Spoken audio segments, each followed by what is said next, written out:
Кыргыз өзбек жарандары үчүн эки өлкөгө өтүү тартиби жеңилдей турган болуп турат. Буга чейин Жогорку Кеңештин тармактык комитети Кыргызстан менен Өзбекстандын жарандарынын чек арадан өтүүсүн жеңилдеткен келишимди жактырган. Ага ылайык эми эки өлкөнүн жарандары эки тарапка ID карт менен өтө алышат. Балдар жалпы жарандык паспорт менен өткөрүлөт. Бирок азырынча бул макулдашуу качан ишке ашырылары тууралуу так маалымат айтыла элек.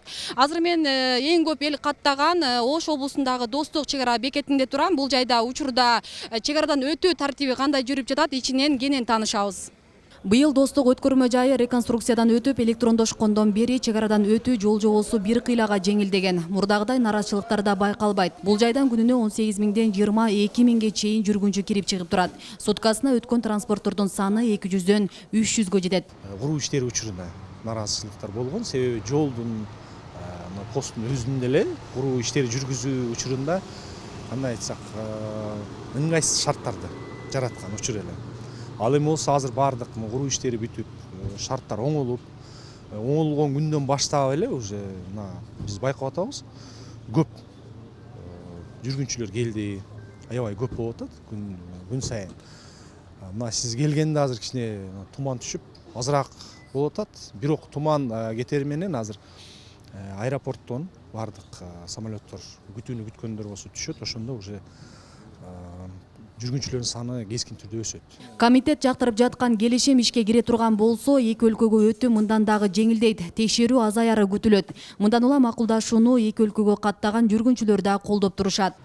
Эми загранпаспорт алыш үчүн кыйынчылык болот, действительно. Эгерде ID карта менен өтө турган болуп калсак, тез өтүп барабыз да биз. Туугандар бар, студенттер бар, бу жерде окуп аткан балдар бар. Жакшы болмаган ID карта менен өтүп калсак. Ооба, заграны жокторго кыйын болуп калат. Ошондой кондо. Өткөндө эле бир WhatsApp'тан тарады эле, жанагыдай ID карт менен өтсө болот деп. Канча адам сүйүндү. ID карт менен өтсөк жакшы болмок. Бүт баары эми загран жок да, баардык эле туугандарда. ID карт болот жакшы.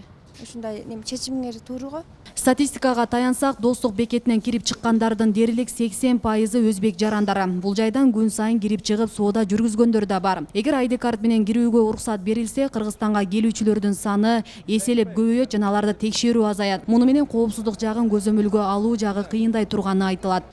Көбөйгөн сайын биздин кылмыш туудуу жагы да көбөйүшү мүмкүн. Себеби булар баары эле Кара Суу базарына эмес, башка базарларга дагы, Ош шаарынын ичине да көпчүлүк келишет да. А биздин Ош аркылуу Бишкек башка жактарга кетишет. Бул жерде сөзсүз ошол кылмыш боюнча проблемалар болот. Аз көптүгүнө карабай эки мамлекеттердин ортосундагы сүйлөшүү, келишүү, бири-бири менен болгон мамиле да бул. Ошон үчүн ошол ал жактан көп келеби, аз келеби ага карагашкан жок. Ынтымак. Я думаю, во-первых, это очень удобно, но и есть свои минусы, да, в этом. Чек арада ID карт менен өтүү жеңил болот, бирок мунун оң жана терс жагы бар. Мен тынымсыз эки өлкөгө өтүп турам. Байкаганым боюнча 80% жүргүнчү өзбек жарандары. Эгерде келишим ишке кирсе, Кыргызстанга келүүчүлөрдүн саны массалык түрдө өсүшү күтүлөт. Бул кандай жыйынтык берет бизге билбейм. А мага ID карт менен өтүү ыңгайлуу албетте. Азыркы тапта Кыргызстан менен Өзбекстан ортосунда бир нече чек ара бекети иштеп жатат. Ош облусундагы Достук чек ара бекети 2017-жылы ачылган. Көп өтпөй Жалал-Абад облусундагы жөө жүргүнчүлөр өтүүчү Маданият жана Баймак өткөрмө бекеттери ишин жанданткан. Асел Сыдыкова, Илимбек Турсунбай уулу, Регион телеканалы, Ош облусу.